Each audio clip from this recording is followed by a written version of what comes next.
Chapter 1. The Death of the Matriarch. In the darkness of the camp, hidden among the arid hills, Elise Malcroft, the woman with absolute power in the family, passed away. Everyone assumed it was a natural death, an end without any conflict. But something in the air made outsiders unable to help but feel a strange feeling. Elise Malcroft, who had ruled her family with an iron fist for years, died in a terrifying manner. She sat in a chair in a dark room, the light from a dim lamp shining on her calm face, her hands still clutching the unsinkable medicine cup. Although her death left no trace of resistance or violence, her children, perhaps, felt a strange sense of release, the complete opposite of the pain that society expected. Detective Julian Hale was the first to be called to investigate. He arrived as dusk fell. While the chill of night gradually enveloped the camp, before his eyes, the scene was as perfect as a painting. But there was no sense of peace. On the contrary, there was a strange anxiety that seemed to cling to every corner of the room, where the terrifying woman had quietly left, and there was no sign of a struggle. Elise Malcroft, with all her power and cruelty over the years, had passed away suddenly and quietly. The rest of her family, Raymond, Charlotte, and Lennox, stood silently in the room, not crying. This made Hale feel even more gloomy. Chapter 2. The Matriarch's Pawns. From the moment he began his investigation, Hale sensed a strange relationship between the family members. Raymond, the eldest son, was the only one in the family who seemed completely unmoved by his mother's death. He sat against the wall, staring out the window, his face indifferent, as if nothing had changed in his life. Charlotte, the adult daughter, stood nearby, but looked panicked. She sipped her tea, but her hands were shaking, her fingers unable to hold the cup firmly.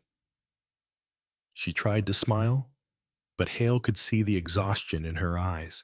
Finally, Lennox, the youngest son, always hid in the shadows, almost never saying a word, just standing still and watching everything as if it were all just a dream. These reactions made Hale even more suspicious. Elise Malcroft was the absolute ruler of the family, and each member of this family was trained by her in her own way, in which power and control were always the result of fear. However, Hale did not think this death could be so simple. Hale decided to start a conversation with Raymond. Chapter 3. The Hidden Truth. Raymond Malcroft showed no signs of anxiety. He sat across from Hale, his eyes cold and expressionless. Hale sensed something unusual in Raymond's demeanor, as if he had completely broken free from his mother's chains, and this death was just a natural end that he had always expected. "Raymond," Hale began, "your mother passed away. I understand that the death of a person can cause a lot of different emotions, but I don't see any reaction from you." Raymond looked at Hale without changing his expression. "My mother's death was no surprise," he replied, his voice cold and emotionless. "She lived long enough to hurt us all. Death is a relief." "What do you mean?" Hale asked, suspicion rising in his heart. Raymond chuckled, then pulled his hand out of his pocket. "My mother was the only woman in the family with power, but that power never brought happiness. Each of us lived in her shadow, and when she died, part of me felt like a release." Hale sensed something was wrong. So you don't feel any loss? No, Raymond replied. My mother is just a scheming old woman. I have lived in her shadow for too long. And now, I don't need to be afraid anymore. Chapter 4. A Controlled Family. Hale continues to investigate and finds that each member of the family carries strange and psychological scars that cannot be easily erased. Charlotte always seems to try to reconcile everything, but Hale's questions gradually reveal her weakness. Tell me about your mother, Charlotte, Hale asked, his voice soft but deep. Charlotte sat down, her hands on the table, her hands shaking. She controlled everything in this family. My mother always made the decisions. No one could escape her domination. So did her death affect you? Hale continued, sensing the weariness in Charlotte's voice. Charlotte took a deep breath, her eyes welling up. She was the only person who made me feel like I was never myself. I felt relieved when she left, but at the same time, I couldn't shake the feeling that I was the one who was guilty. Chapter 5. The Mystery's End. As Hale continues to approach the family, the truth slowly comes to light.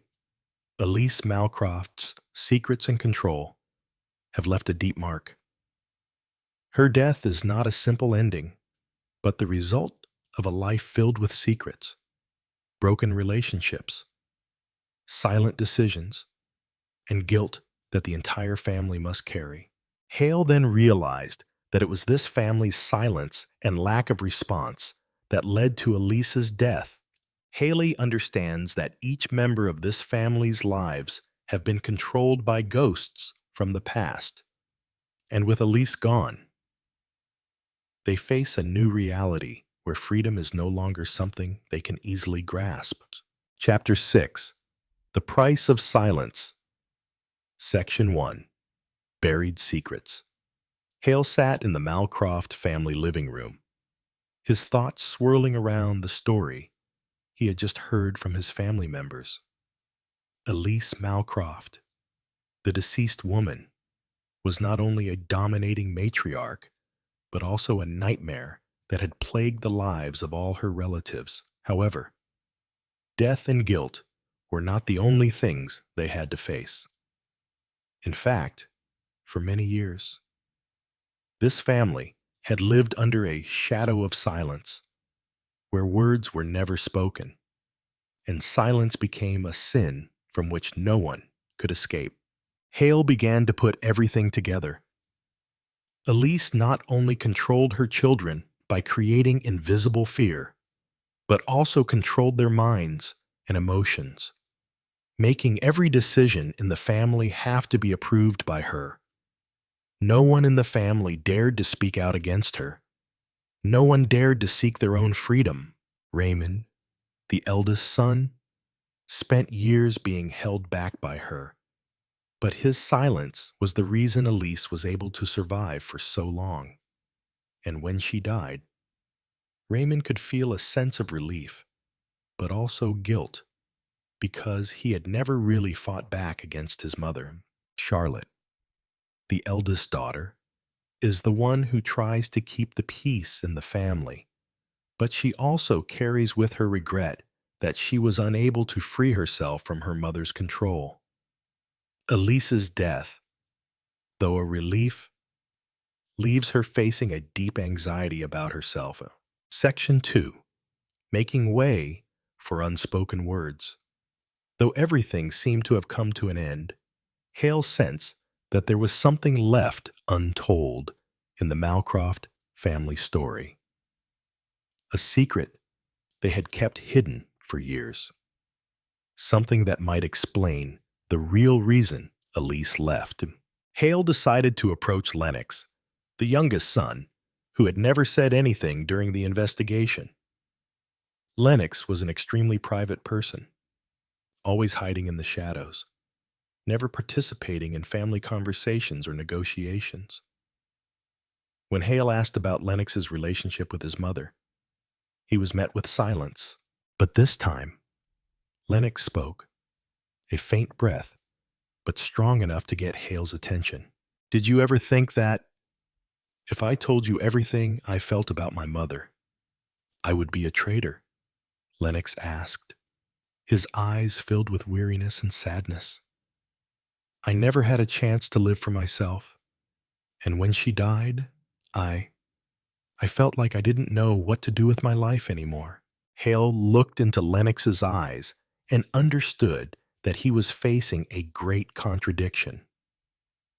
Lennox, though the quietest, had a deep personal suffering that no one in the family truly understood. It was his silence that allowed Elise's control to last so long. Section 3. Strange Reactions. Although Lennox opens up, Raymond and Charlotte still cannot come up with any reasonable explanation. Hale begins to notice an abnormality in the way family members react to the story of their mother. We've lived in her shadow all our lives, Charlotte said finally, facing Hale, and even with her gone, we can't escape the guilt. Geese, I don't know what to do with myself. Raymond sat down in his chair, sighing. Yes, we all feel loss, but we also feel something else. Relief. My mother left a terrible legacy. The silence of this family is the reason she has survived for so long. If we don't speak up, we will never be free of her. Section 4. Facing Yourself. During this time, Hale realized that it was not only Elise Malcroft who controlled the family.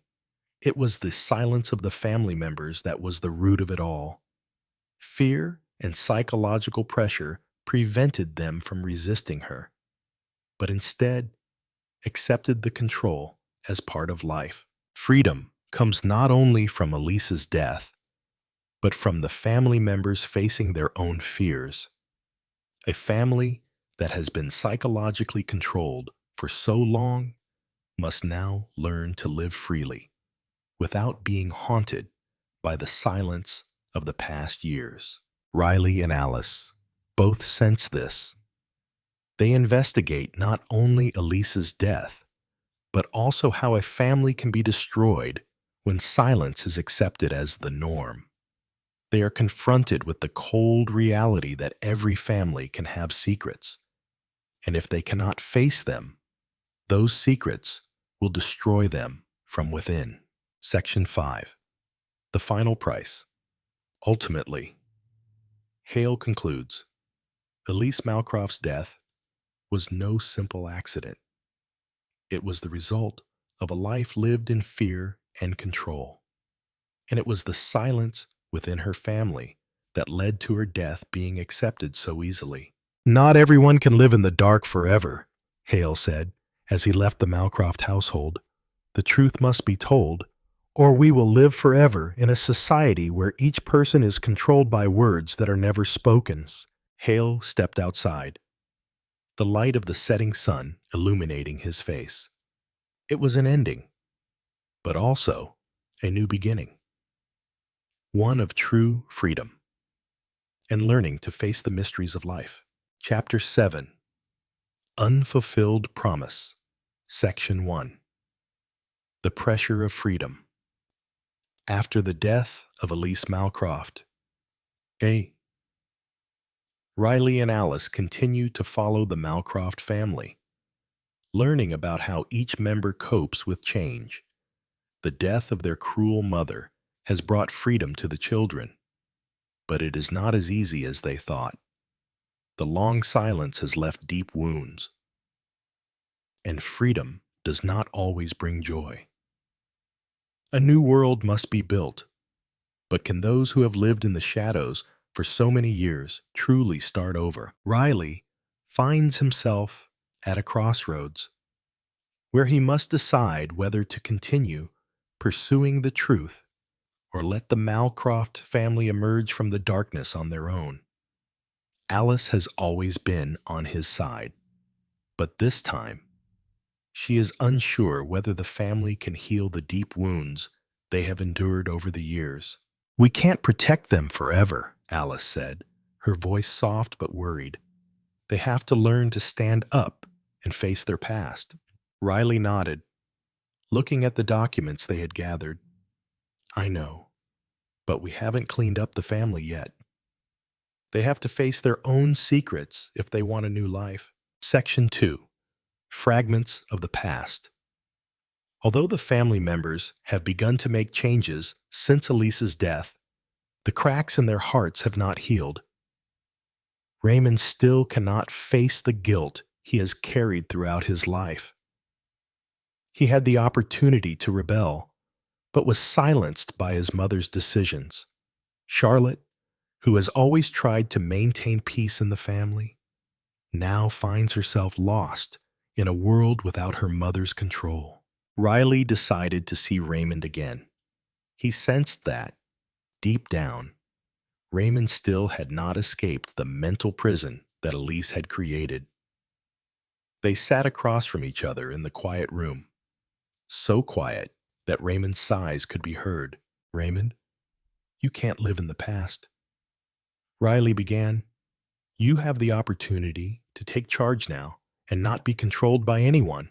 Raymond looked up, his eyes tired, but with a small light in them. "I know," he said, his voice low and pained, "but she is the only one I know. I cannot escape my dependence on her." "That's the problem," Riley replied. "You've lived your whole life in her shadow, and now that she's gone, you don't know what to do with yourself." Gayo. Section 3. New Plan Hale decides that he can't stop at just dealing with Elisa's death, but must help the Malcroft family completely rebuild their lives from scratch. This won't be easy, but if they don't, they will forever live in brokenness and pain. Riley knows that he and Alice must help them come to terms with their past and take control of their future. "We can't change what happened," Alice said during a tense conversation, "but we can help them move on. If they really want to change," Riley agreed. "They have to make their own decisions. Freedom is not a gift. It's something you pay for. This family will have to accept everything that has happened and decide to move on." With a plan in place, Riley and Alice begin to lead the Malcroft family into deep conversations, helping them face their unhealed wounds. They realize that each member has their own fears that they have never dared to admit on. Section 4. Final Refusal. However, not everyone is ready to face the truth. Charlotte, the only daughter in the family, refuses to face the past. She has spent her whole life pleasing her mother and keeping the peace. But without her, she doesn't know what to do with herself. Riley meets her again in the small room where she has been hiding her true feelings. "Charlotte, you can't live your life in fear anymore," he says softly. "You have to face what happened." "Ah, sitom." She looked at him, her eyes blank. "But I don't know where to start. I can't just walk without my mother by my side." "Then walk alone," Riley said, his eyes determined. "Let freedom be a journey you find on your own." Section 5. Accepting the future. Throughout the journey that follows, the Malcroft family begins to accept change. They cannot take back what was lost, but they can rebuild their lives. Raymond begins to face his own fears. Charlotte learns to accept freedom. And Lennox, who has always been quietly in the shadows, finally begins to find peace within himself. Riley and Alice leave the Malcroft household with the peace of mind that they have done what they can to help.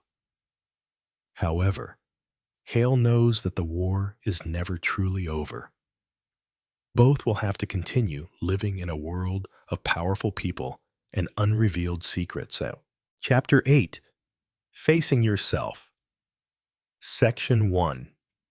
Reminiscences and Progress.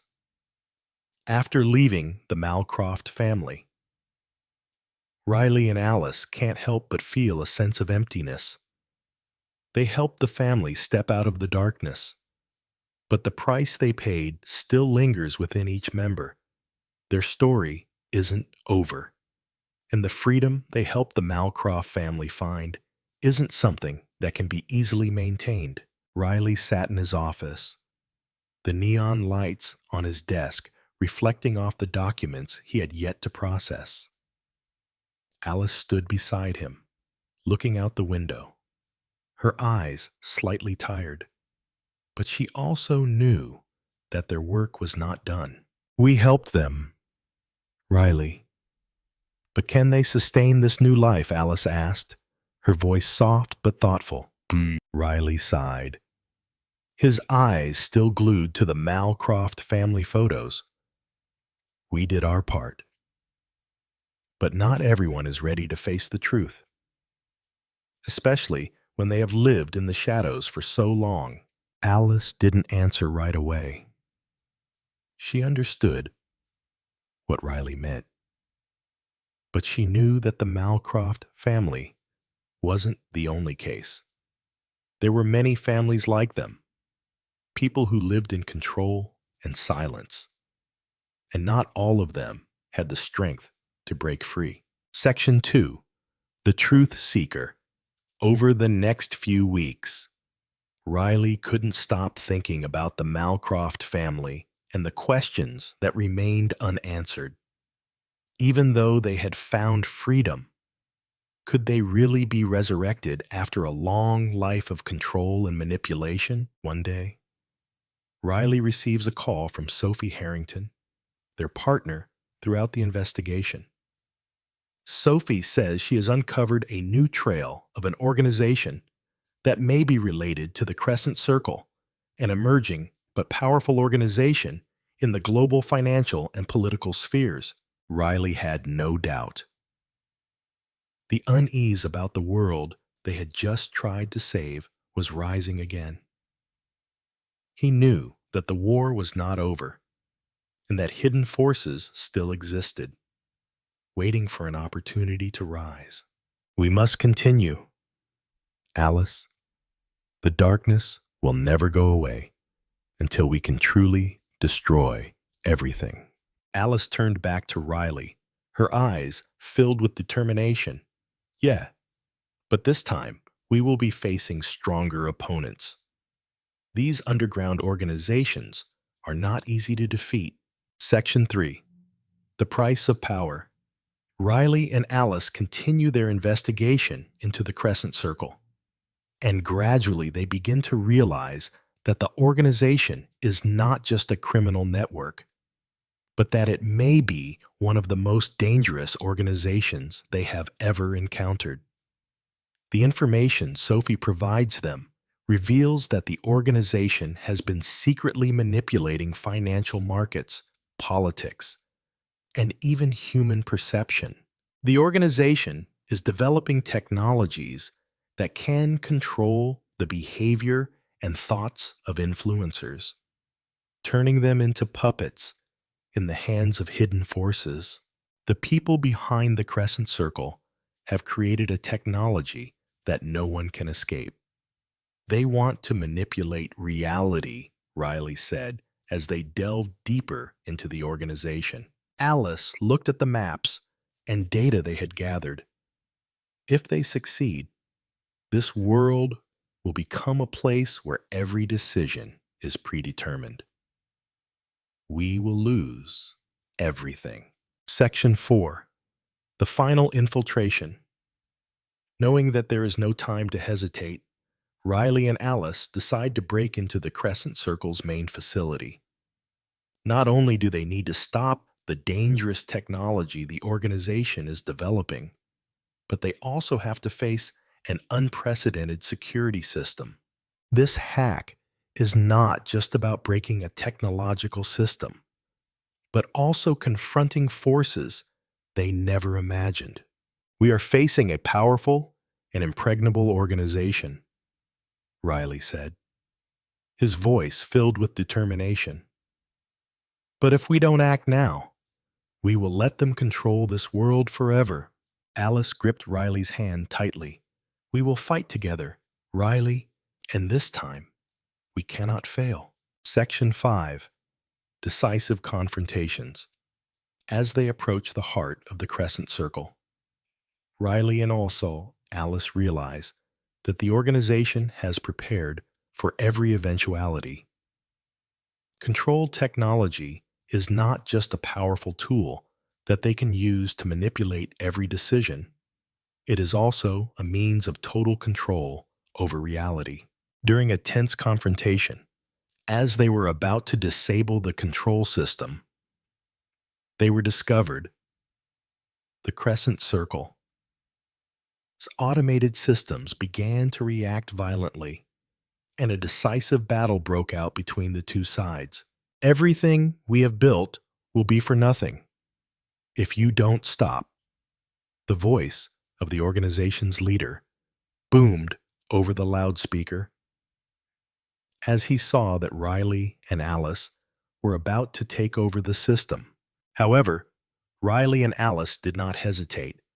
Using their own methods, they disabled the entire system, and immediately, the Crescent Circle began to collapse. The screens went dark, and the world returned to normal. But this war was not over yet. Section 6. A New World Awaits. As they walked out of the center of the organization, Riley and Alice felt a strange sense of quiet. Even though the Crescent Circle had been stopped, they knew that the world could never return to the way it was. They had stopped one force, but there would always be others lurking in the shadows. We can't stop, Riley said, looking at Alice. This is just a small part of a larger war. Alice nodded, her eyes sharp and determined. Yes, and we will always stand ready to defend freedom and truth. Chapter 9. Invisible Puppets. Section 1. Darkness always lurks. Even though the Crescent Circle has been destroyed, Riley and Alice cannot forget what they witnessed during the last war. The world is still being manipulated.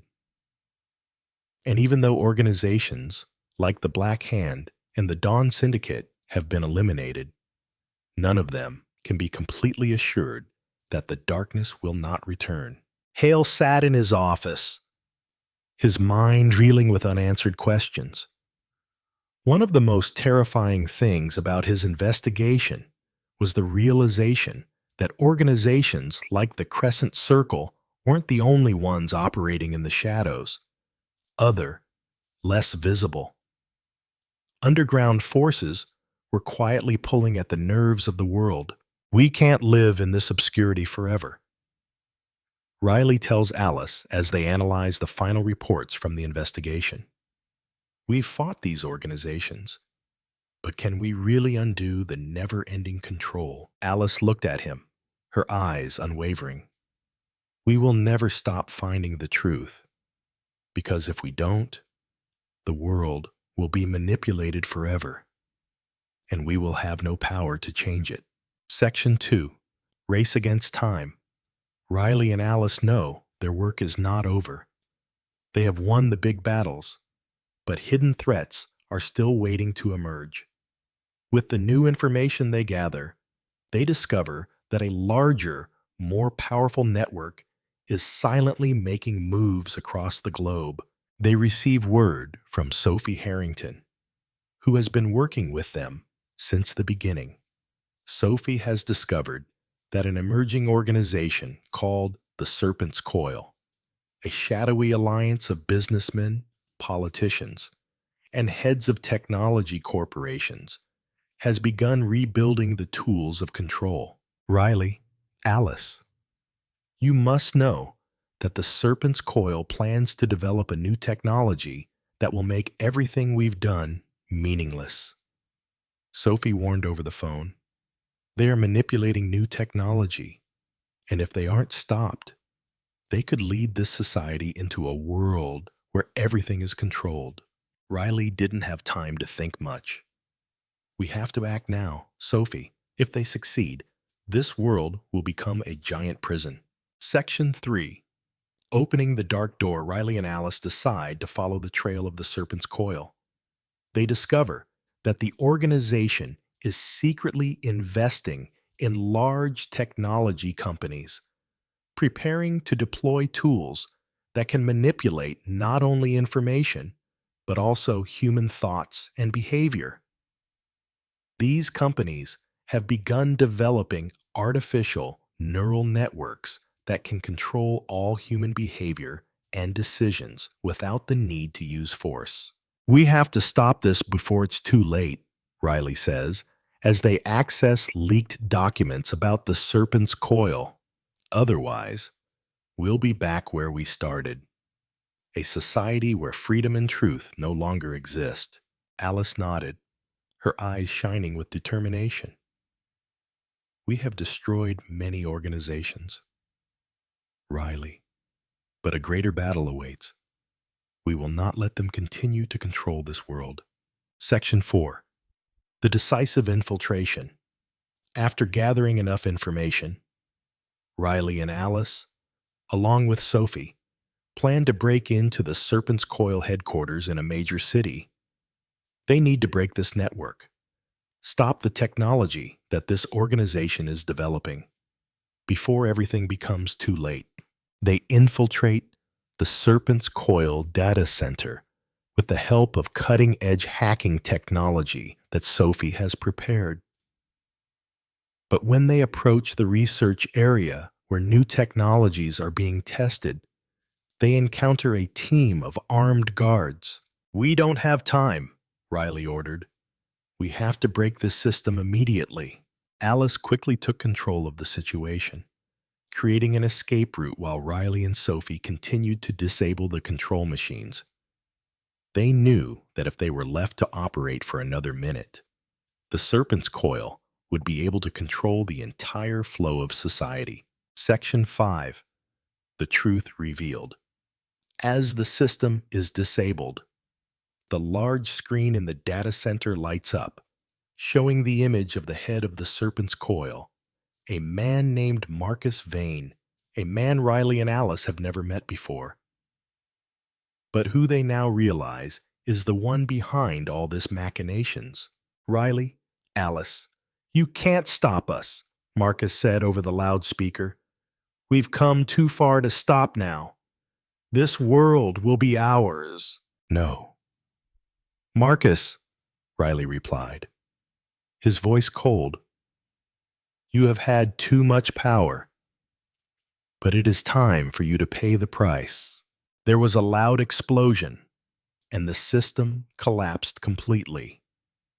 The Serpent's Coil collapsed before it could deploy its technology. Section 6. Uncertain Future. As Riley and Alice leave the control area of the Serpent's Coil, they feel an unprecedented silence. Although they have won this war, the price they have to pay is a world constantly threatened by underground forces. "I can't forget that other organizations will arise someday." "Riley," Alice said, her eyes filled with worry.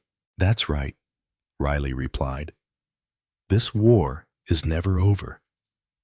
But we have done what we can to preserve freedom in this world, and the world keeps turning. The shadow of control still lurks somewhere, and Riley and Alice are always ready to stand up and fight, protecting freedom and truth in a world that never stops changing. Chapter 10. New Doors.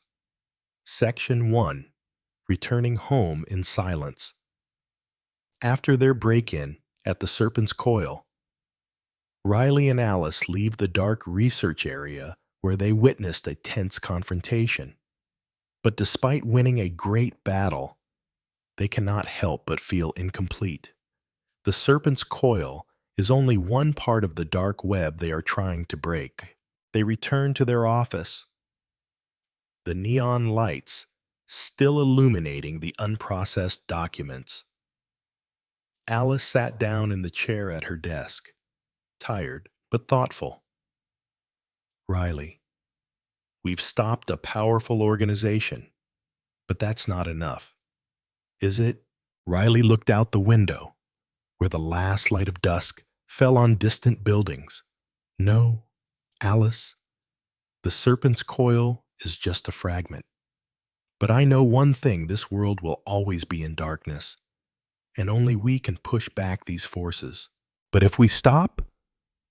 Alice looked at the documents on the table. We will leave a void for others to take over. We can't protect the world forever, can we? No, Riley replied, his voice fierce. But at least we can lay the foundation for a world where freedom is not violated.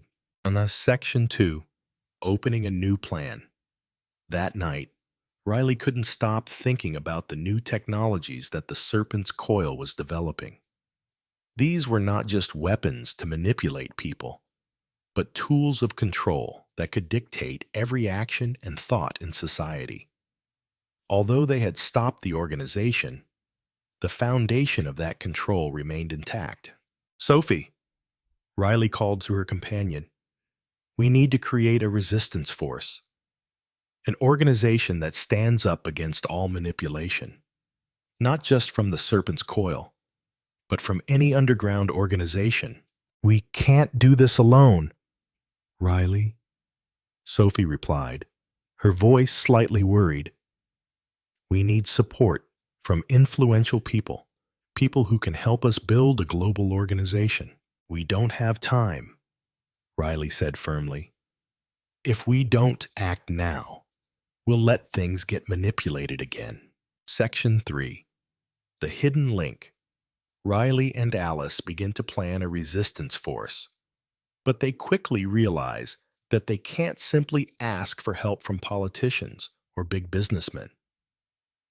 These people, while influential, are easy targets for underground organizations like the Serpent's Coil, so they started looking for small groups that had no ties to large companies or organizations, but had the potential to really change the game. One of the groups they found was a group of scientists and hackers with experience developing anti-surveillance technology. They were people who had no ties to large corporations, and so they could be trusted allies. We can't continue to fight alone, Alice said as they approached these groups. We need to build a network of people willing to confront power and control. Yes, Riley agreed. We must find courageous people, people who are not afraid to stand up to the underground. Section 4, The Overthrow Plan. Riley and Alice's plan begins to take shape when they receive help from a group of hackers and scientists. They not only focus on disrupting the information networks of underground organizations, but also begin to develop defensive technologies to protect information and personal freedom. Sophie also helped them set up an encrypted communications system, allowing them to communicate with those in the underground organization without fear of being tracked. Their group grew stronger, and their plan began to take shape. We will overthrow every organization that controls this world, Riley said as they discussed their final plan. But we can't do it without everyone's cooperation. We will need everyone who dares to stand up against manipulation. Section 5, Big Steps. Finally, Riley and Alice hold a meeting with the groups they have connected with. Although there is still skepticism about the possibility of success, the group members begin to believe in their ability to make a big change. We cannot live in this world without knowing that we are being controlled, Alice said at the meeting. We will stand up and make this world truly free. Freedom is something that each of us must protect, Riley said, because if we don't, we will allow the powerful to continue to dominate, and this world will no longer be ours. Section 6. Facing the consequences. With their plan in place, Riley, Alice, and their allies set out. But while they feel determined and ready to fight every step of the way, they also realize that every revolution comes with a price. They face traitors within their own ranks who cannot stand the pressure of war. The price of freedom is sacrifice. And Riley understands that this fight will not be easy. But this is a fight we must fight. Riley, Alice said, her hand tightening on his, because if we don't, everything will fall into darkness again. Chapter 11. Revolution in the Dark Section 1. New Paths. After much effort, Riley and Alice realize that the revolution they are leading is not just a war against the underground organizations. They are creating a new world where freedom is no longer controlled by invisible forces. But this path is not an easy one. They themselves also face dangers from within the group, although they received support from some hacker groups and scientists. There were still people in their team who could not withstand the pressure of psychological warfare and began to rebel. We must prepare ourselves, Alice said, looking at the reports from the resistance groups. If we want to change this world, we must not only face enemies from outside, but also resolve conflicts within our own ranks. Riley nodded, his eyes sharper than ever. We must come together. We all have a common goal: to fight for freedom, not to run from separate fears. Section 2. The Network of Obstacles. A day later, as Riley and Alice's group prepares for their final attack on the major tech companies that the Serpent's Coil has exploited, they receive a warning. One of the hacker groups has been discovered and arrested. The members of the group begin to worry, and many feel uncertain about the plan's chances of success. Everyone, we need to be very careful. We can't leave any openings, Riley said, as he looked at the classified reports Sophie had collected. If the Serpent's Coil discovers us, they will attack immediately. We can't back down. Sophie, who always kept her cool, added, we have enough information to defeat them, but their information network is too large. If we don't cut off important connections, all our plans will fail. Riley looked at Sophie, and the determination in his eyes showed that he had no intention of giving up. We won't let them control this world any longer. Together, we will clean up every trace they leave behind. Section 3. Crossing the Threshold.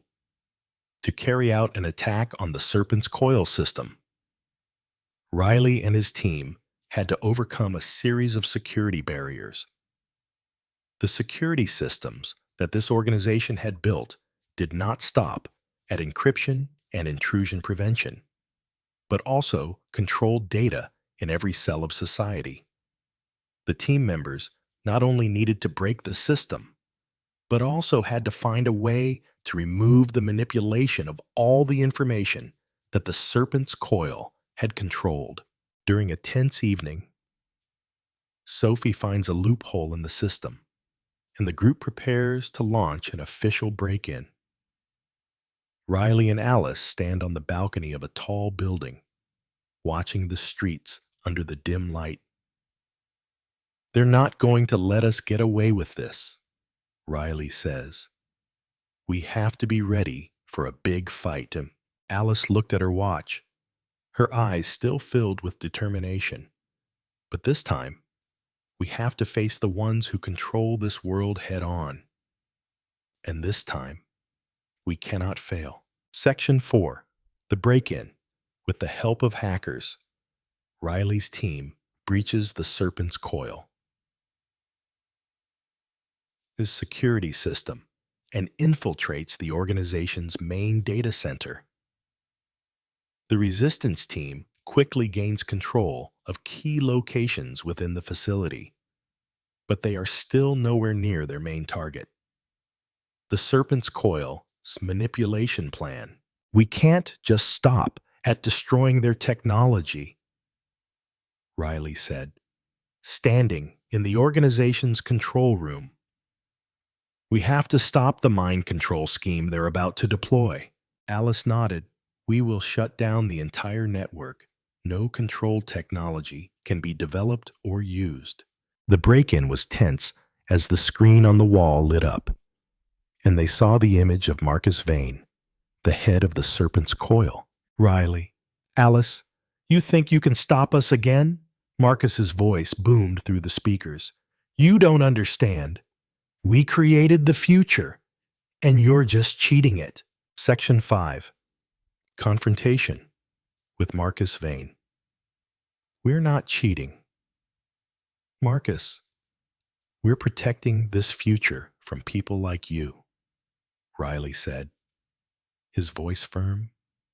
You can't control people like puppets. Freedom is a human right, and we'll never let you take that away. A loud bang is heard as Riley's team begins to disable the Serpent's Coil. As control system, Marcus Vane had prepared a strong defense plan, but in the end, Riley and Alice's determination helped them overcome it all. Section 6. New journey as the Serpent's Coil collapses and the manipulation technology is completely destroyed. Riley and Alice look back at what they have achieved. However, they also realize that the fight to protect freedom will never end. The web of power will always exist somewhere, waiting for the opportunity to rise.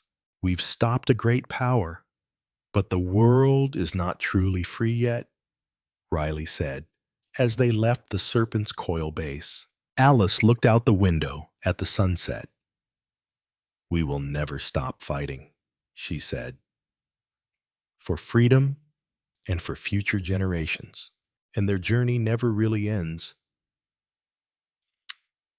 Chapter 12. Darkness in the Light. Section 1. Grains of sand passing through your fingers. Despite having broken the Serpent's Coil, Riley and Alice cannot stop. They know that this war is not over. Every time they defeat one underground organization, another network of power begins to form, silently waiting for the opportunity to rise. Each victory is like a powerful blow, but this world is never truly clean. Riley sat in his office, the dim light from his desk lamp illuminating the documents they had collected from the attack on the Serpent's Coil. The information contained traces of a larger force, a group of people who might be hiding within the very institutions and organizations that wield influence across the globe. Sophie has sent me new information, Riley said, looking at his computer screen. They have deeper connections than we thought. Each attack could be just part of a long-term strategy by another organization. Alice stepped in, her eyes quiet. They never give up, do they? Behind every victory, there is another hidden force waiting. Riley stood up and looked out the window. No, Alice, they don't give up. The world will never be completely clean. But we can be open to small changes. Section 2. New developments. Despite having destroyed the Serpent's Coil, Riley and Alice realize that the technology the organization developed still exists in fragments. These technologies can continue to be developed, and the sophisticated control systems can easily be exploited by others. They cannot stop at just one organization, but must continue to face a changed world. They get help from a group of hackers introduced by Sophie, who are able to break into the global data system that the Serpent's Coil and other organizations have set up.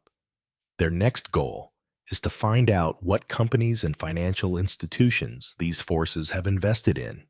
But as they delved into the corporate and underground records, one name kept popping up: Talon International, a powerful corporation specializing in psychological control technology. It wasn't just a financial institution, but a shadowy force that controlled many of the major decisions of nations, companies, and organizations. Talon is not like the organizations we used to have, Riley said, looking at a map of Talon International. We're going to be facing a much more sophisticated and powerful force. We need to plan carefully. Alice nodded, but this time, we won't just hit their technological systems. We'll have to face the real power behind them. Section 3. Undiscovered Connections. As Riley and Alice dig deeper into their investigation, they discover that Talon International has ties to powerful groups in global governments, major technology corporations, and even national security systems. The organization not only controls technology, but also manipulates the flow of information, forcing every important decision to pass through their control.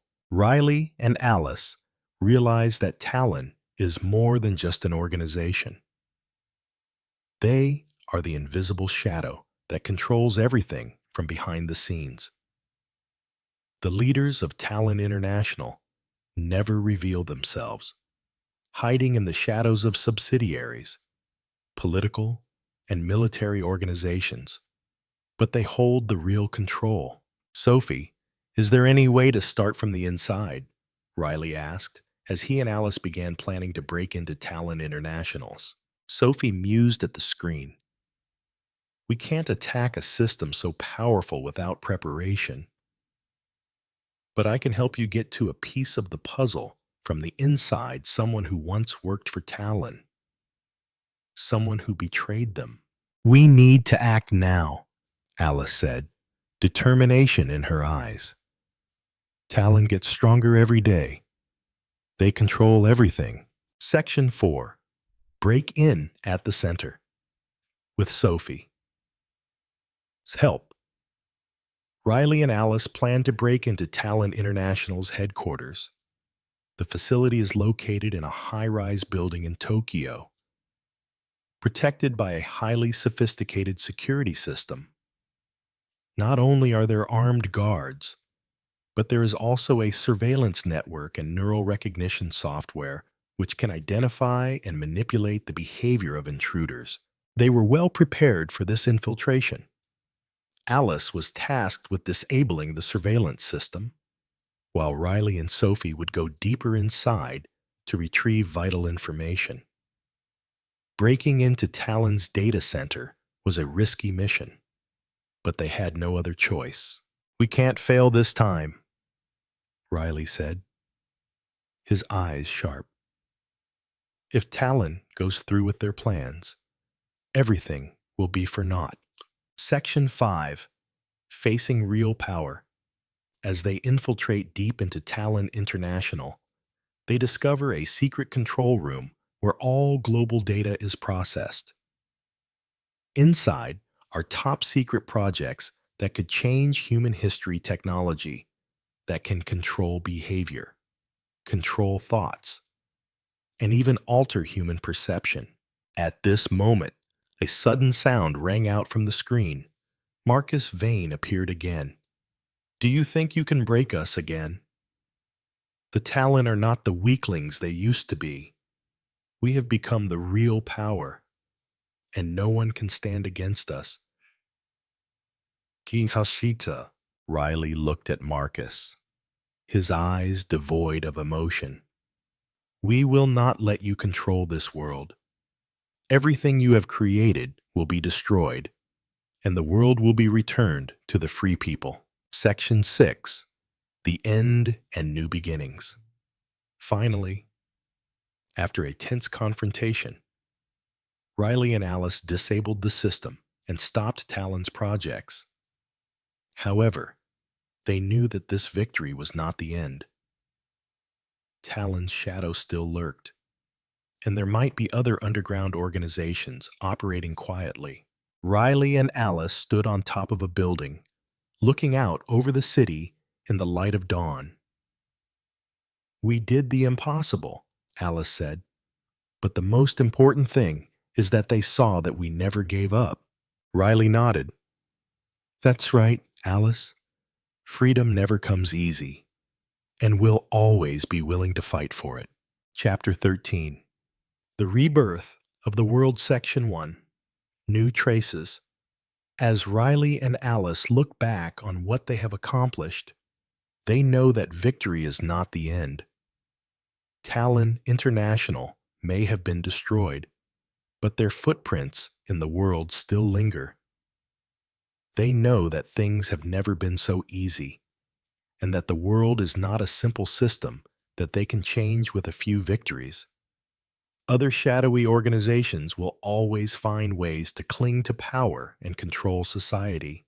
Riley sat in his office chair, his eyes looking out the window, where the city lights sparkled in the dim light. "Alice, we won a great battle, but I can't stop thinking about the traces left behind." Alice stood beside him, her eyes sparkling with thought. "That's right. What we did wasn't just about taking down an organization. We were trying to rebuild a world free of manipulation. But every step of the way, I felt there were still people secretly trying to control." Riley nodded, carefully placing his coffee cup on the table. "The truth is, no matter what we do, this network of power will continue to find its way into political institutions, financial institutions, and even individual families. Talon may have been destroyed, but other organizations will take its place." Section 2. Resistance from Within. A few months after their victory over Talon, Riley and Alice began to realize a terrifying reality. Not only were they facing underground organizations, but they were also facing feelings of unrest within their own ranks. Although they had gathered influential people to overthrow the dark forces, internal resistance had begun to arise. Sophie, their companion from the beginning, becomes uncontrollable. She begins to have doubts about the goals of the revolution they are leading. "We destroyed Talon, but at what cost did we really change this society?" Riley tried to convince Sophie, but the tiredness in her voice made him feel a deep anxiety.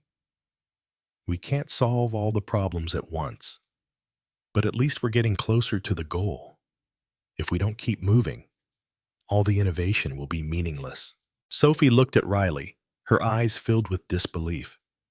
"Riley, I understand what you're saying, but are we sure we're doing the right thing?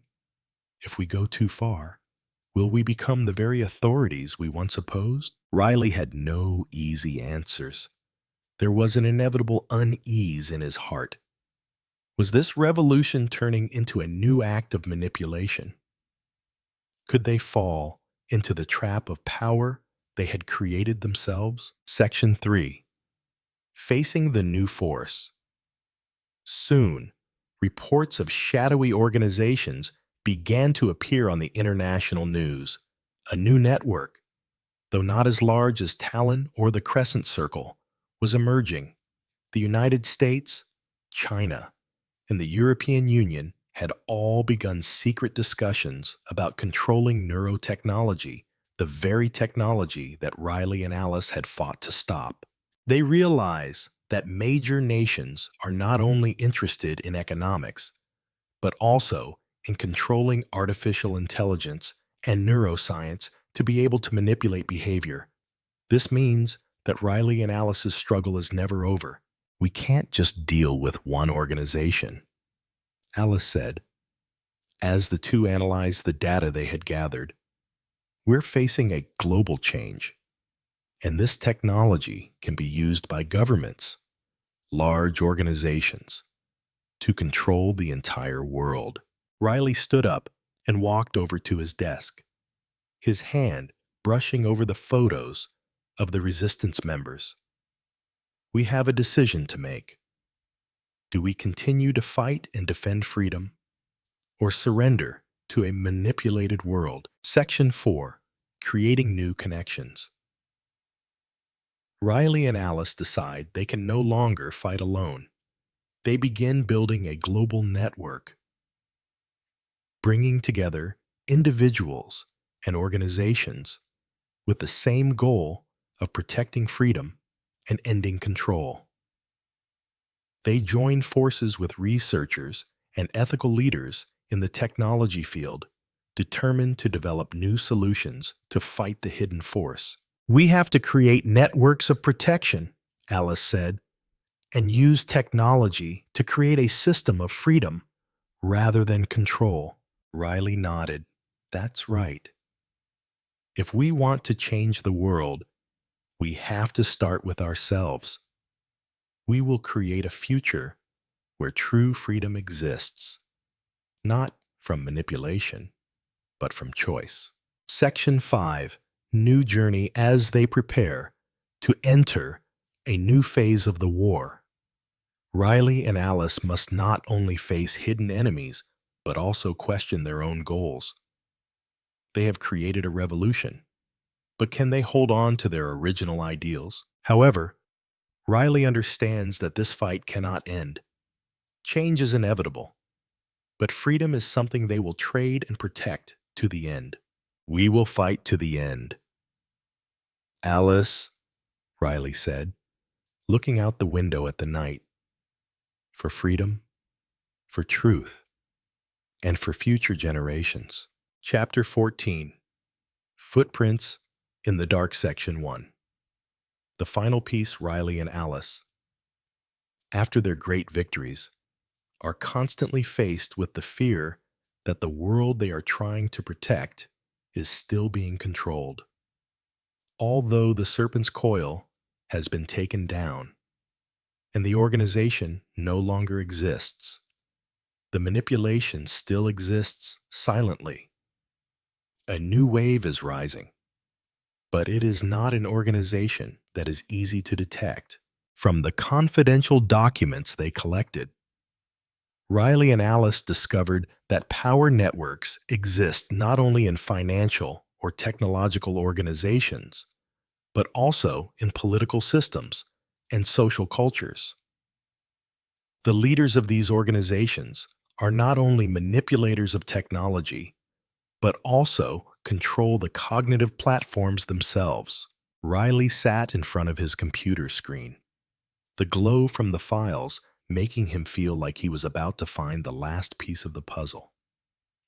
Alice, I think we're wrong to think that Talon or the Serpent's Coil are our biggest enemies. We're not seeing the whole picture. Alice approached, her eyes full of understanding. Riley, what are you talking about? We're forgetting something important. Riley continued. Both of these organizations are just the tip of the iceberg. The actors behind them are hiding in the shadows of large governments and corporations. We're dealing with global manipulation, not just individual shadowy organizations. Section 2. Brain Network. They began to investigate further the traces left by these organizations. Each step led them to global power groups, from nation-states to large corporations, where the technology of control was being carried out in different forms. One evening, after carefully studying data from Talon and other organizations, they realized that the world was controlled by a network of masterminds puppets behind the politicians, businessmen, and financial powerhouses. These forces were not the ones present in protests or wars, but those hidden, controlling from behind the scenes, like ghosts. We don't just have to fight the organization. Riley, Alice said, her eyes sharp. We have to deal with a global power structure. They don't just manipulate people. They control realities. Riley stood up, his hands clenched. Yes, Alice, we have to break this network. But to do that, we need a global resistance network, not just people in the shadows. Section 3. Creating new alliances. Riley and Alice's final decision is to call for a global coalition of individuals who dare to stand up to these manipulative forces. They reach out to old allies, from Sophie, the hacker group, to ethical leaders in technology and politics. They all share a single goal: to protect freedom and truth from those who control. We can't do this alone, Riley said, as he stood before a meeting with protest leaders. This isn't just a war on technology. It's a global war against the deep state that has been around for too long. Alice looked at the map of the global power networks they had mapped out. That's right. But this time, we don't just have to defeat technology.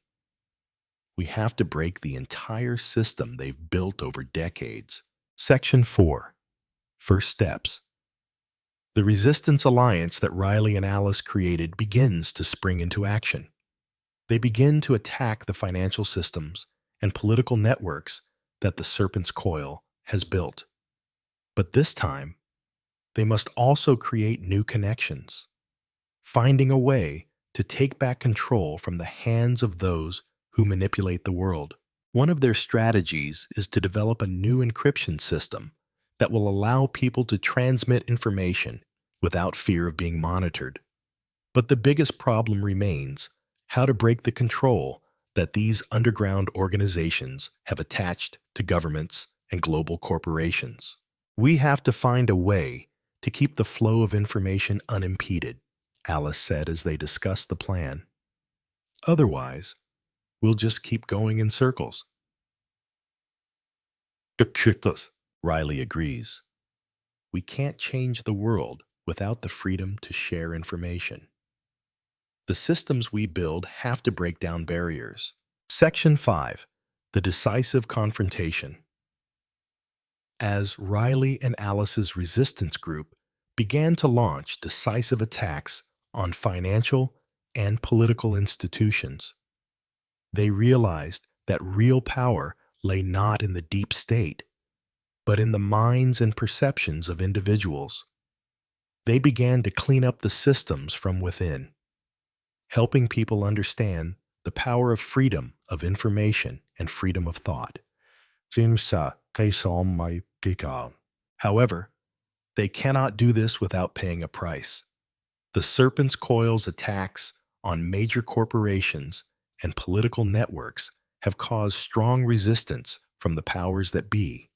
Riley and Alice know that this war will not have a simple end. We can't stop, Riley said, his eyes shining with determination. If we don't keep going, we'll let these guys control everything. Chapter 15. Indelible Traces, Section 1.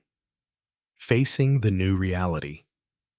Though Riley and Alice's resistance group has made great changes, they begin to realize a cold truth.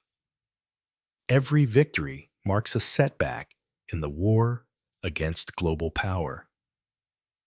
As they break one network, another one forms right after it, never stopping.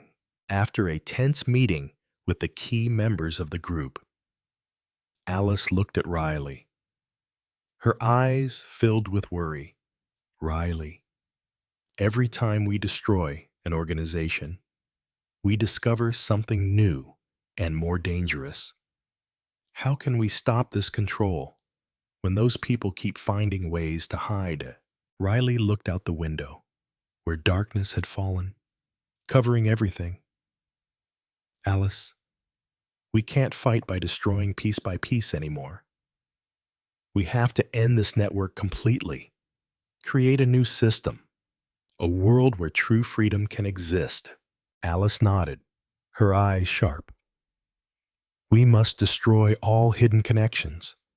Otherwise, any change will never last. Lesson 2. The Invisible Network. Riley and Alice continue to dig deeper into the web of power they are trying to disrupt. They discover that the Serpent's Coil and other organizations are just part of a larger system, an invisible web that financial, political, and technological institutions have woven to control all of society. These organizations not only control information, but they also create people's perceptions, Riley said. Analyzing the data they collect, they have been manipulating people's thoughts for a long time. Alice sighed, feeling nervous. So how are we supposed to deal with such an invisible system? Riley smiled slightly, his eyes filled with determination. We can't face everything head on. But if we start with small pieces, piece by piece of society, then we can rebuild a new world from within. Section 3. New Alliances. Realizing that they cannot continue this fight alone, Riley and Alice decide to call for help from those who dare to stand up against the underground organizations that still exist in the shadows. They begin to build a global alliance, connecting with influential groups in the fields of technology, politics, and society. They met with pioneering leaders in social organizations who were powerful but not controlled by the dark forces. These people agreed to join the Libertarian Revolution, and together, they began to build a new foundation, one where information, freedom, and decision-making power would belong to each individual. We can't stop with what we've been doing, Alice said, as she discussed the plan with the leadership team. We have to create a new system, one that is not manipulated, that is not controlled by those behind the scenes. Riley nodded, a sense of determination rising within him. This isn't just a technological war. This is a war to protect every human's freedom, to create a world free of manipulation. Section 4. The Final Attack. The global coalition that Riley and Alice have built is ready to attack the remaining controlling organizations. They begin by attacking the major financial corporations, technology companies, and political systems that have been manipulated for decades. This shadow organization has been hiding in the shadows of political and financial power. It ends here, Riley said, his voice firm. They've had control for too long. It's time we broke through their firewall. With the aid of hackers and scientists, they proceed to sever the ties of the Serpent's Coil and other underground organizations, once again changing the global power structure. The attacks are relentless. From accessing the databases of major companies to attacking financial networks, each step they take creates a wave of change, bringing the world one step closer to freedom. Section 5. Ending in a New Way. After months of tension and trial, Riley and Alice stand at a crucial point in the war. The Serpent's Coil has been completely destroyed, and the control technology they developed has been destroyed. But they understand that the darkness will always exist somewhere in new forms. I don't think we'll have a happy ending. Alice, Riley said, looking at the newly established resistance system. But at least we've created a premise for freedom. People won't be controlled anymore.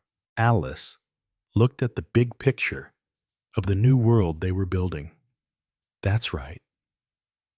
Riley, while this war has never been easy, we have led the world to a revolution that will never be manipulated again. Riley looked out at the clouds at the end of the day. Freedom is not something that comes easily, but by our actions, we make this world a better place. Chapter 16. The Endless Doors. Section 1. Confrontation with Eternal Darkness.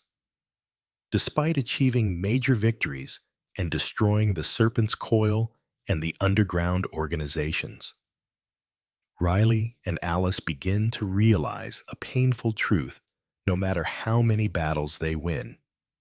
This war is never over. The underground organizations may be destroyed, but the dark forces of power always have the ability to hide and reemerge in new forms. Having broken the bonds of the Serpent's Coil and the information-controlling organizations, Riley and Alice have created a global defense system for freedom and individual autonomy. Yet they still feel an unease as they realize that with each victory, they bring a new darkness, another hidden force that may be lurking in the shadows, ready to strike when they are not paying attention. Sophie warned us that power can hide itself at any time, Alice said as they sat in the dark room, her hands fiddling with her coffee cup. Even if we win, this war will not end while the hidden forces remain. Riley looked into the new reports Sophie had collected, but he found no trace of the old organization. Instead, he found that organizations like Talon International and the Serpent's Coil had been eliminated, but an even deeper network of darkness was trying to grow beneath the surface. We have never faced the real power, Riley said, his voice full of gravity.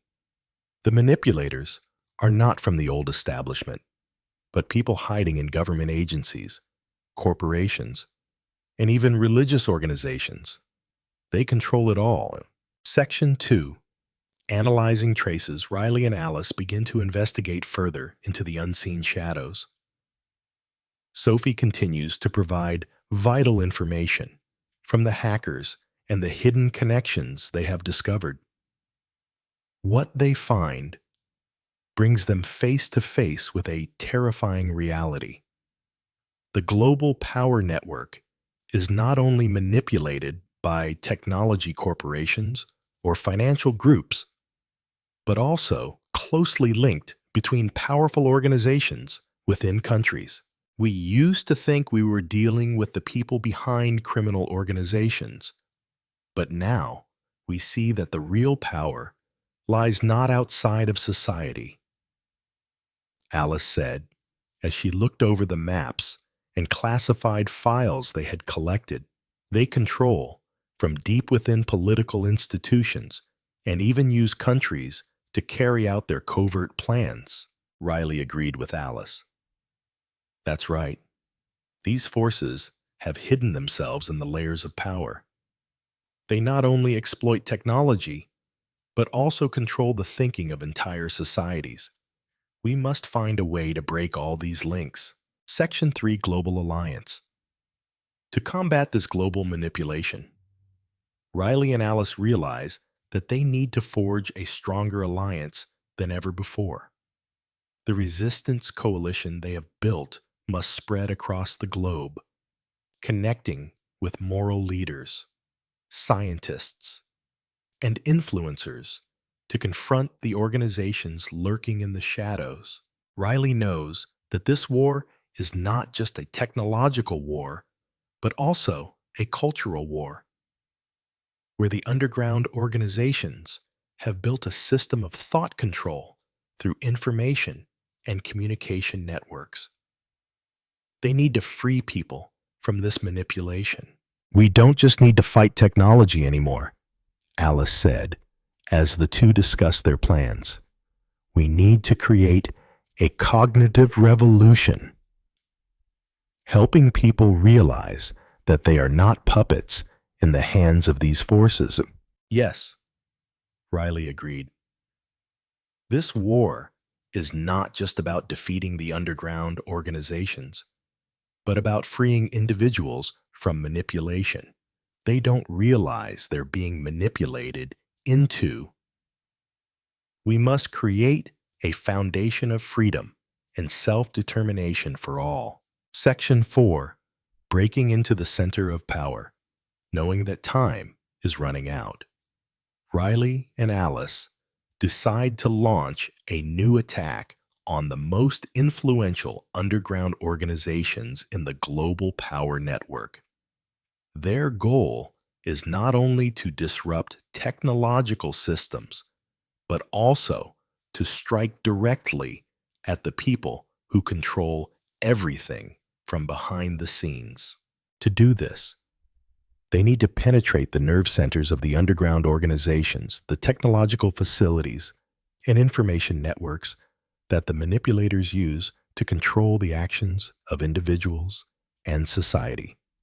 As expected, when they approach one of these centers, they encounter an extremely powerful defense system. Things aren't the same anymore, Riley said, as they faced advanced security technology. We have to find a way to get in without being detected. Alice looked at Riley, her eyes still filled with determination. We will never back down, Riley. Remember, we are fighting for the freedom of the world. Section 5. The final ending. After several tense days, Riley and Alice's team finally penetrated the nerve center of the underground organizations. However, at the decisive moment, when they were about to completely destroy this power network, a voice from Marcus Vane rang out again. Through the loudspeaker, Riley, Alice, you can destroy an organization, but you cannot completely eradicate power. We are not simple people. You can break the links, but this world will still be controlled. Riley looked at the screen with a cold gaze. It's not systems or organizations that control the world. Marcus, it's people who decide. With one final strike, they shut down all communications, destroyed control technologies, and protected individual freedom. Chapter 17. Resurrection After the Storm. Section 1. The days after the revolution. After completely destroying the underground organizations, Riley and Alice began to notice changes in the global community. A new wave of freedom began to appear, and countries began to take notice of what their group had done. The short-term changes were obvious. Surveillance systems were reduced, and behavioral control technology was no longer widely used. However, there are still many problems to be solved. Talon International and other underground organizations may have been destroyed, but the deep wounds they left in society are not easily healed.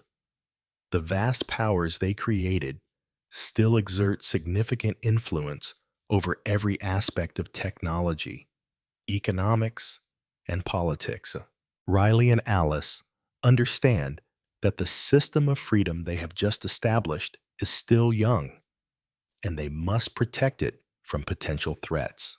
Look at the world now, Alice said, as they stood looking out the window at a city slowly coming back to life. We have won. But can we really guarantee freedom for everyone? Riley looked at her, his eyes serious. We won, Alice. But as you said, freedom can only exist when people understand its value. This fight doesn't end just because we broke up a secret organization. It will continue. Section 2. New System and Warnings.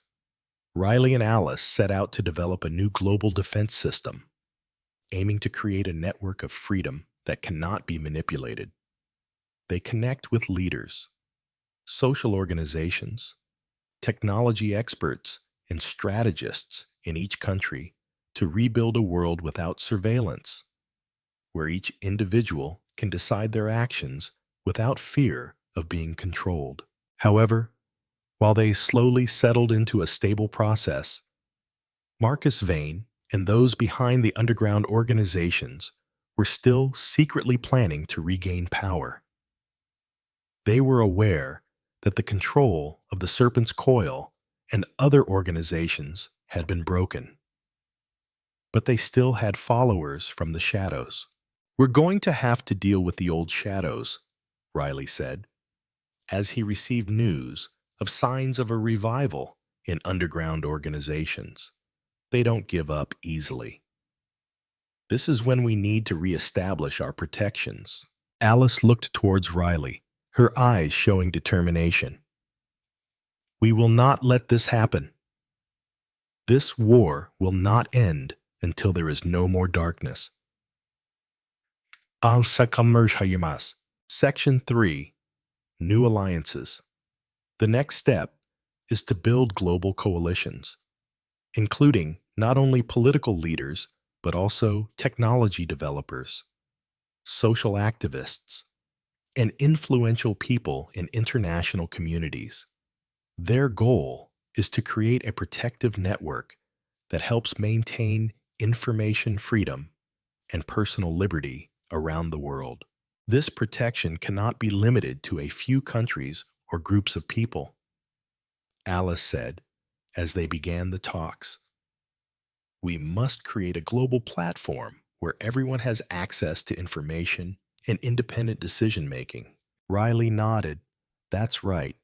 To counter manipulation, we must build a new system, not manipulated by any organization. This is the only way to protect freedom in the long term."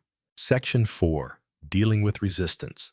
As the Resistance Coalition began to implement global reforms, it encountered strong resistance from large financial institutions, old governments, and powerful vested interests that refused to give up the rights and power they had maintained for decades.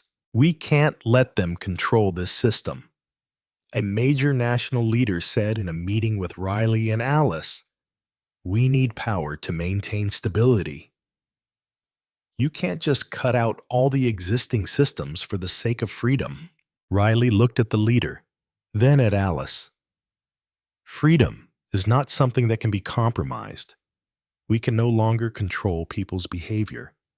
Each individual must have the freedom to choose." This conversation was just one of many confrontations their group had to endure. Despite the great challenges, they never backed down. They knew that freedom could not be just an ideal, but a reality that everyone could grasp. Section 5. Moving towards the future. As the system of freedom begins to take shape, the world cannot go back to the way it was. Riley and Alice, along with their resistance team, have brought the world to a new turning point. A world not manipulated by the dark undercurrents. Yet they know that this war is never over. The old forces are still quietly trying to recover, and the struggle will always continue. But with every step, they also know that they are creating a new world where freedom and the right to decide will always be fundamental values. "We cannot give up," Riley said, looking toward the horizon. "We will continue to fight for a world where people can live freely and make their own decisions." And Alice looked at him, her eyes filled with determination. "For freedom and for what we stand for, we will not stop." Chapter 18. A New World, Section 1 Warning Bells. Despite their great victories, Riley and Alice cannot rest easy. As the systems of global control have been replaced by the network of freedom they have built, the world still has hidden threats that they have not yet fully recognized.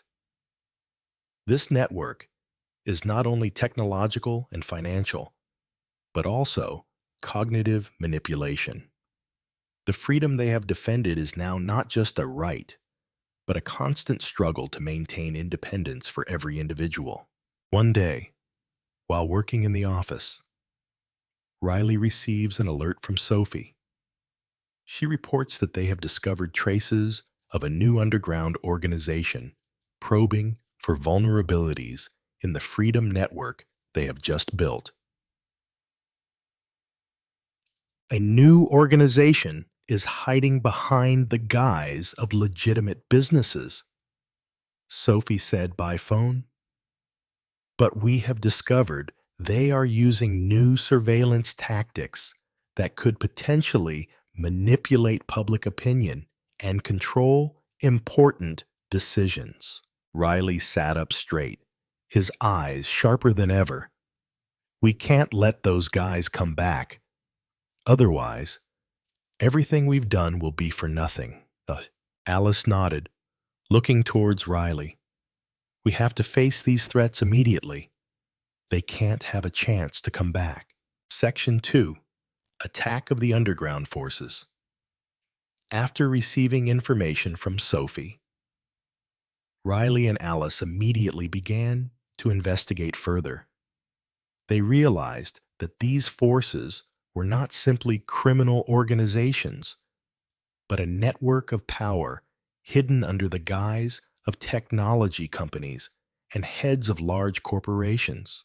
What we have built can be broken with just a few subtle moves by them, Riley said, looking at a map of the new organizations they had identified. We have to act quickly. We won't let this darkness return, Alice said, her hands tightening on the table. This time, we won't just break into the facilities. We'll destroy every link they're building from within.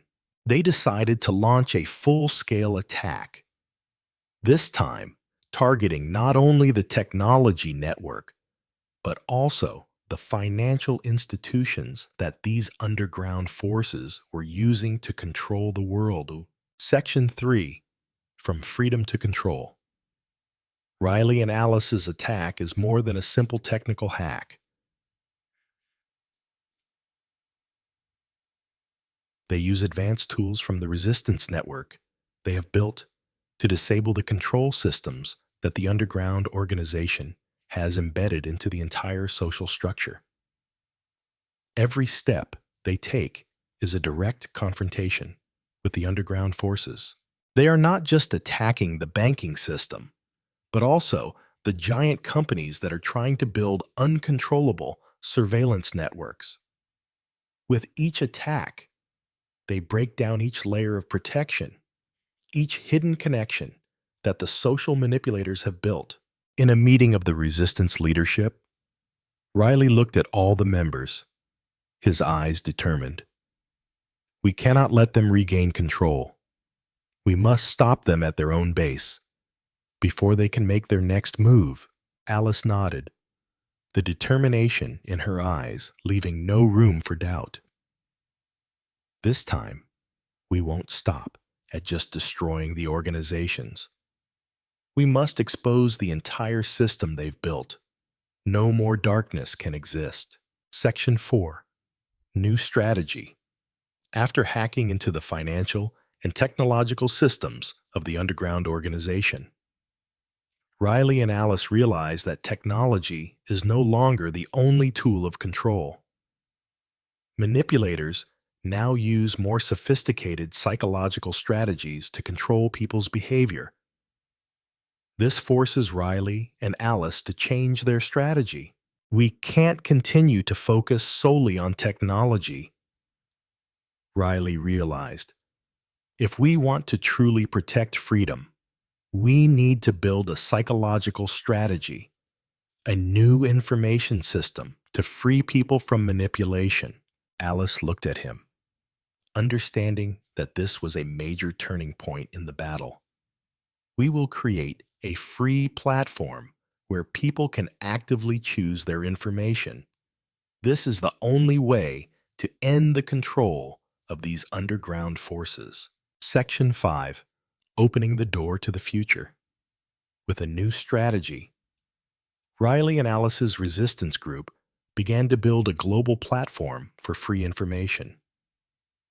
They set up a high-end encryption technology system, ensuring that all information transmitted would not be controlled by manipulators. This system not only helps protect privacy, but also gives people the freedom to perceive and decide for themselves. As the world begins to change, Riley and Alice can't help but think about the battles to come. While great strides have been made, they understand that this war will never end. The dark forces may always find a way to resurrect, but each victory they achieve brings a freer world for everyone. Alice looked towards Riley, her eyes gentle but filled with determination.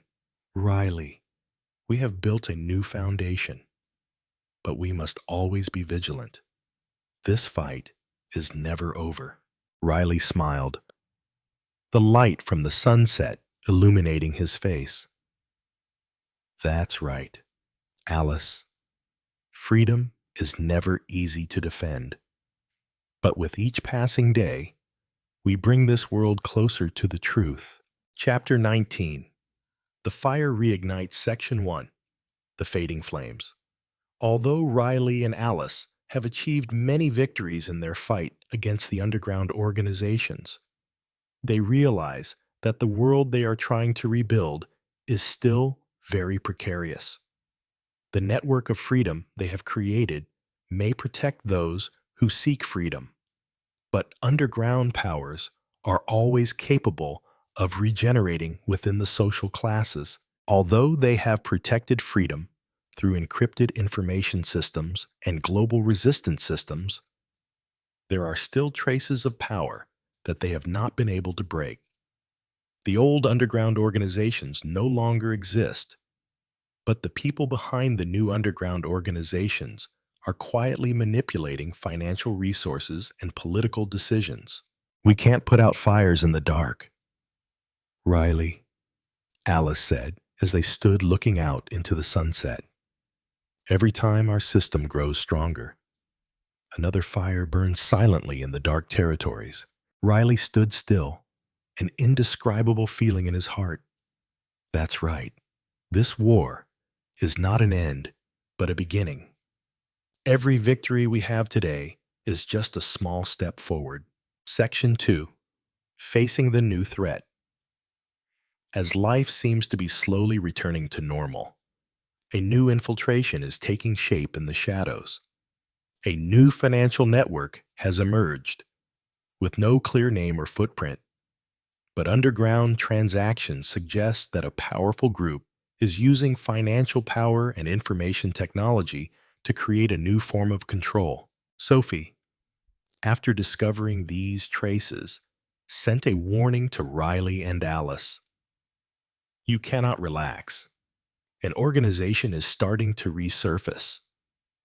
And this time, it is not just financial institutions, but global influencers, controlling from within major technology companies and powerful nations. Riley looked at Sophie through the screen, his voice stern. We can't let the darkness return. The world has seen the system of freedom we built, but they will never stop. Alice squeezed Riley's hand. We must prepare for an all-out attack. Section 3. Finding the Connection. Riley and Alice begin investigating the financial traces they receive from Sophie and the resistance group. Through analysis, They realize that these organizations not only exist in financial networks, but also control communication platforms and information weaponization technologies. This is a global network, controlling every major action, thought, and decision around the world. We can't just deal with one organization or group anymore, Alice said, her eyes scanning the analytical maps. This time, we're dealing with an entire global power structure. Riley didn't have much time to ponder. We need to act quickly. To disrupt this web of power, we have to make bold moves. We have to strike at the core, at the very points of this global network. Section 4. Creating the final breakthrough. Riley and Alice's plans all have one goal in mind: to disrupt global power structures. To do this, they must break into the data centers of the biggest tech companies and financial institutions that secretly manipulate the world. We can't just attack one area, Riley said, as they stood in the strategy room, the whiteboard covered with sketches. We have to neutralize every point of attack. Every move has to be carefully calculated. Alice looked at the plan, a glint appearing in her eyes. We must stop the manipulation at all costs. We will not allow this power to control anyone anymore. Riley smiled, his eyes determined. Yes, this will be the final breakthrough, when this system of power will no longer exist. Section 5. The all-out attack. With a comprehensive attack plan in place, Riley and Alice's team went into action. The hacker group, connected from all over the world, began to disable the underground organization's databases. In addition, their strategic teams were spread out to protect important facilities and launch simultaneous attacks. The war rages on, as the surveillance networks of major power organizations are breached. Riley and Alice lead the attacks, taking control of each system within these major organizations. Their every move is carefully calculated, and every minute is a fierce struggle with the underground forces. We won't stop until everything is completely destroyed, Riley said, as they approached the final target of the attack. Section 6. Freedom or control. When the global power networks are finally dismantled, Riley and Alice can't help but feel a sigh of relief. But they understand that darkness can still exist somewhere, and this war is never over. We did it, Alice said, looking at the screen showing the final results. But I can't help but worry that this network of power will always exist in new forms. Riley looked at her, his eyes still determined. The world won't change overnight, Alice. But what we've done is the first step in a global change. We'll always be here to protect freedom. Chapter 20. Memories and Forgotten Truths, Section 1. Old Traces. Riley and Alice, having destroyed the networks of power, have found a rare sense of peace. But they know that the darkness never completely disappears. Although they have defeated the Serpent's Coil and Talon International, traces of these organizations still exist in global financial networks, political institutions, and media platforms. With each victory, Riley and Alice come to realize that this war is never truly over. They have destroyed a major organization, but its traces still extend across the world. The world they are rebuilding may be stronger, but manipulation may still lurk, just waiting for an opportunity to resurface. One day, while the two were sitting in the office, Sophie sent them a new message. There have been unexplained traces appearing in recent investigations. I'm not sure, but we may have missed some important clues. Underground organizations may have been hiding under the covers without us realizing it. Riley looked at Sophie's message, a feeling of anxiety starting to creep in. Alice, maybe we missed something in this war. Even though we've destroyed all the major organizations, there might be other events that have yet to be resolved. Section 2. Newcomers. Riley and Alice continued to investigate the strange traces that Sophie discovered. They realize that, despite the large financial institutions and underground power, there are still smaller but influential companies and organizations in industries and politics. These companies are not under the control of governments or prominent organizations, but have close ties to influential figures. In a meeting with Sophie and other allies, Riley shares his findings. It seems we focus too much on large organizations, forgetting that manipulation can come from unpredictable places. These hidden connections aren't easily detected. Alice looked at the map of small but influential organizations, her eyes focused. Yes, we were too confident in our previous victories. But now, we need to find other underground networks, invisible connections that are manipulating from within. Section 3. Mysterious Connections. As they dig deeper, Riley and Alice uncover a mysterious nexus between political organizations and smaller tech companies where the real power is at play. These companies may not be big names like Talon or the Serpent's Coil, but their influence is deep in areas like healthcare, media, and cutting-edge technology. We are facing a new war where the underground has fragmented into different industries, Riley said as he looked through the documents. We can no longer defeat them by destroying one organization. We need to find each piece and face it step by step. Alice nodded, her eyes filled with determination. They don't control the world like they used to. But the system of control isn't really broken yet. We need to hit them hard at their weak points. Section 4. Breaking into the final pieces. Knowing that the war is not over, Riley and Alice decide to infiltrate advanced technological research facilities they discover in emerging underground organizations. These facilities are developing neurotechnology and artificial intelligence that can be used to control and manipulate human perception. This system will revolutionize control.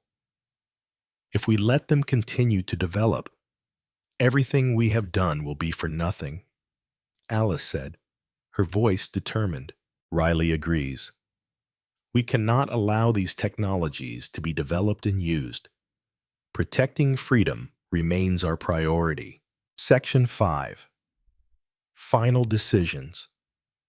The break-in at the tech facilities is intense. Riley and Alice, along with their resistance group, begin disabling systems and destroying data related to the neurotechnology and artificial intelligence that these organizations are developing. They know that one wrong move could leave the world under control and manipulation forever. As they get closer to their target, they discover that the technology the organization has developed can not only control behavior, but can also subtly manipulate people's thoughts, making them unaware that they are being controlled. We can't let this technology exist, Riley said, his eyes full of determination. We're going to wipe it all out. Section 6. A new ending. After a tense attack, Riley and Alice finally disable the underground organization's systems. The mind control technology and artificial intelligence are completely destroyed. And these organizations that secretly manipulate society no longer exist. But they know that this war is never over. Even though that they have destroyed the networks of power, the darkness can always hide in new forms. We did it. Alice, Riley said, looking out the window at the lights of the city. But I understand that they won't give up. This fight will never stop. Alice looked at him, a small smile on her lips. For freedom and for the future, we will never give up.